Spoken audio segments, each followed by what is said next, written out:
Мені не видно. Мені не видно усю. Так немає презентації. Всі Матюха не видно, всі Бута не видно.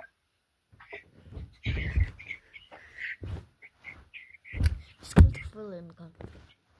Діти, я чекаю, поки з'явиться нормальний інтернет. Я знаходжусь зараз в школі, і я, на жаль, нічим на це вплинути не можу. Такий інтернет в школі, який він є. Що я можу зробити? Так, кажи. Так, я слухаю, діти. Оцей Серега, це Матвій Корнієнко. Це у нього просто тато. Я знаю, так, мені вже написано.